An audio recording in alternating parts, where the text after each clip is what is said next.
interpolator will be Chairman Dan Fernandez. So,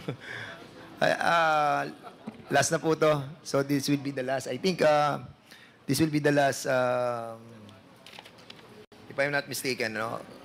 Ano lang to, kapraso lang. Ma'am Alice, kilala mo si Attorney Carlos Capulong? Attorney Carlos Capulong. Yes. Sorry po, Mr. Chair, taga saan po pala siya? Siya yung Port Operation Division Head. Don't lie, no, Alice. Kasi maraming pictures ako nakuha about yung sa Christmas party that you attended in the NAIA. Di ba? Opo. Kilala ko po siya. Huwag tayo magsisinungaling. Opo. Well, ang dami na natin nagawang sinungaling tayo. But of course, itong isang to, because I'm trying to retrieve pa yung mga pictures nung Christmas party nung 2022. When you attended that Christmas party and you were the guest speaker at namigay ka pa ng mga ampaw. Is that correct? Nagdala po ako na pang raffle po. Yes, sa mga... Saka ampaw, namigay ka ng ampaw. Ampaw, hindi naman po. Hindi ka namigay ng ampaw? Hindi po. Sigurado ka? Opo. Sige. At si Attorney Capulong is the head ng port. Ng mga ports natin sa buong Pilipinas. Being the guest ni Attorney Carlos Capulong sa immigration, bakit kayo parang close, ikaw pa yung naimbitahan niya? Sa tingin mo, bakit ikaw yung inimbitahan niya? At siya yung may hawak ng mga ports natin sa buong Pilipinas, Mr. Chairman. So I'm asking you, Alice Go, bakit kayo close ni Carlos Capulong? Mr. Chair, kaibigan ko po, nung Christmas po, in-invite nga po ako. Naalala ko na po yung sinasabi niyo po sa immigration. Opo. Yes, so, again, don't lie, ha? Saka niya ka kumukuha ng mga, yung AEP, correct? AEP po, hindi po ako. Alien Employment Permit. Opo, pero hindi po ako your Mr. Chair. Sige. Okay. Binigyan mo ba ng dalawang sasakyan si Attorney Capulong? Isang 2012 black Alphard at 2018 na light blue Expedition. Hindi po, Mr. Chair. Okay. Hindi rin. Are you in a tracking business with him? No Yung po. Itenus Tracking Corporation? No po, Mr. Chair. Hindi. Okay.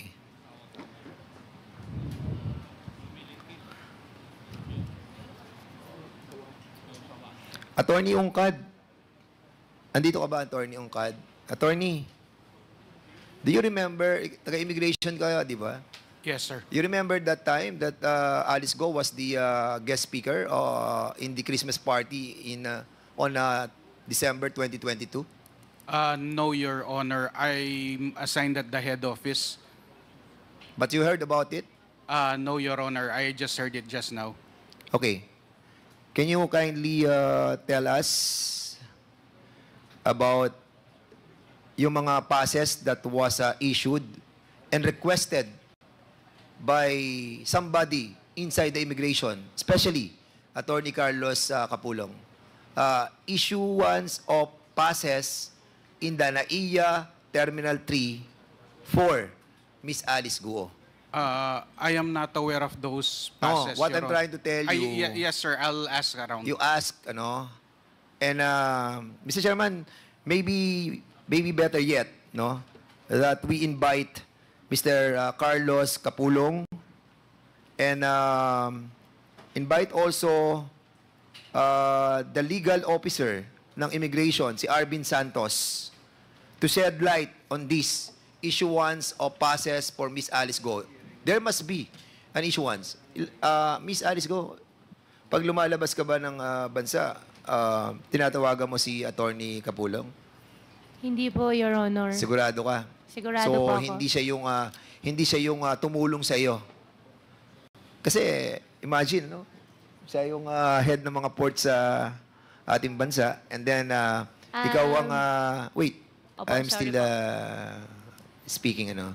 So, ikaw yung speaker niya sa Christmas party, magwa-wonder ka. And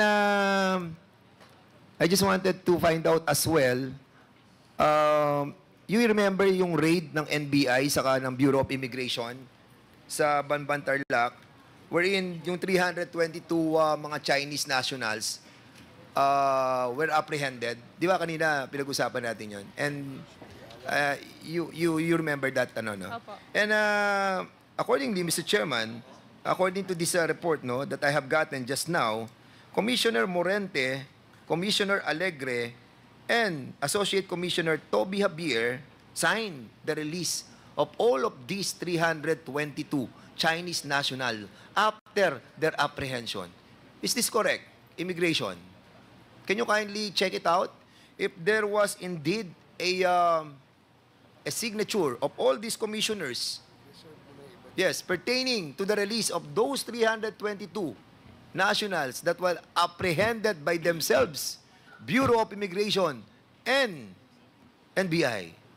Yes, I'll check, Your Honor. Can you kindly check? And at the same time, Mr. Chairman, let's invite these commissioners, Commissioner Morente, Commissioner Alegre, and Associate Commissioner Toby Javier, para malaman po natin, ano, and also the Chief Legal Arvin Santos. Now, Comsec, please take note of the names mentioned. and also Attorney Carlos Capulong.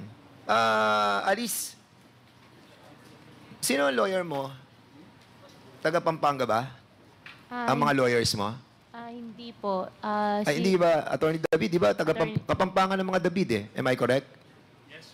Correct. Kapampangan ng mga David. I know a lot of David sa Pampanga. Yes. Is the owner of your law firm, Attorney Carlos Capulong? I own the building and I own the office. You own the building? You can speak, please. David and Hamila Law Office is, I'm the managing partner. Who's the And, managing partner? Me. And who is the owner? Me. I own the building and the office, Your Honor. You're not in partnership with Attorney... okay. You are not our resource person at this time, but we will come in that time as well. So, okay. Thank you so much, Mr. Chairman. Siguro kahilingan ko na lang, Miss Alice Go, saka Miss Cassandra Ong. Napapagtahi-tahi na po natin yung mga sitwasyon at yung mga ebidensya na matagal na naming hinahanap ay naglulutangan na. Nalalaman na po natin ang dahilan kung bakit bakit merong kriminalidad behind Pogos and bakit ginamit yung mga corporations. And those people that we wanted to be a part of this investigation, slowly ay nakikita na po natin na nagaganap na po yung paglilinis sa ating gobyerno. May it be a elected official or member of the PNP organization, this Quadcom will never stop. Alam namin, delikado yung ginagawa namin. But sometimes, meron tayong kasabihan. Minsan ka lang dadaan sa buhay na to. At pag dumaan ka, gawin mo na yung tama. Dahil sa tama, hindi ka magkakamali. So, I hope that you will have a change of heart. Because someday, and somehow, isa lang yung ating pupuntahan eh. Sa kanya lang tayo magsusulit sa lahat, sa Ama na lumikha sa ating lahat. I hope that after this, you will contemplate within yourselves, no? Para to release, ma-release yung stress. Stressful yan eh. Kasi, stressful yan. Pero kung magsasabi kayo na totoo, tutulungan nyo kami, andyan na, nakita nyo na, nagdadatingan na yung mga tao na kinakailangan upang mapagtahi-tahi namin yung mga link na matagal na namin hinahanap. I hope that you will find it in your hearts that you will help this government. Maraming salamat, Mr. Chairman, at magandang gabi po. Malapit na po umaga. Magandang gabi po sa ating lahat. Thank you, Congressman Fernandez. Chair. Yes, just a short manifestation of Congressman yes. Abante and then Congressman Paduano and then a favorite motion. Mr. Chair, I just want to give a piece of advice to uh, Alice Goo and Cassandra Hong, I hope, just like what Congressman Fernandez said, that you're gonna find it in your own heart to speak the truth. Di ba? Kasi nakita na po natin na may connection po dito kayo sa mga Chinese na involved sa Pogo, involved sa drugs, involved sa rice cartel. Sana po ang request po namin, magsabi po kayo ng totoo. Ngayon kanina nung tinanong ka, Alice, bakit you thought that you won as mayor? Ang sagot mo, I think it was a blessing from God. Di ba yan sabi mo? Palagay ko, I think it was money that made you won. Ano? Sana, next time na makita tayo muli, sana magsalita na po kayo ng totoo sa amin. Alright? Pwede po ba? Pwede ba? Pwede po. At Mr. Chair, sana din po na bigyan niyo rin po kami or ako, I speak for myself, ng pagkakataon na maniwala din po sa mga sinasabi ko rin po sa inyo. Pag nagsabi ka ng totoo, maniniwala kami. Ganon din kay Cassie. Pwede kasi Pagkat nung tinanong kita, okay na Alam mo yung ginagawa mo Okay? Okay. Pakisagot nga sa Yes po, Mr. Chair. Okay. Salamat, Mr. Chair, yung lamang. Thank you, Congressman Abante. And Chairman? last but not... Okay. Before you recognize Chairman Paduano, Let me remind the... may we ask the COMSEC to invite, again, continuing invitation po yung kay Mr. Tony Yang, the brother of Michael Yang. So since he is already in the custody of the immigration, so we can easily invite him to be a part of the discussion in the next hearing, Mr. Chairman. Comsec, please take note.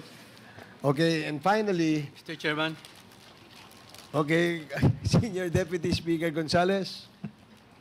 Mr. Chairman, sa ngalan po ng Kamara de Representante, lalo na itong Quadcom na to, at ang buong sambayan ng Pilipino, lubos po kaming papasalamat unang-una sa Armed Forces of the Philippines, the Military Intelligence Group, AFP, MIG.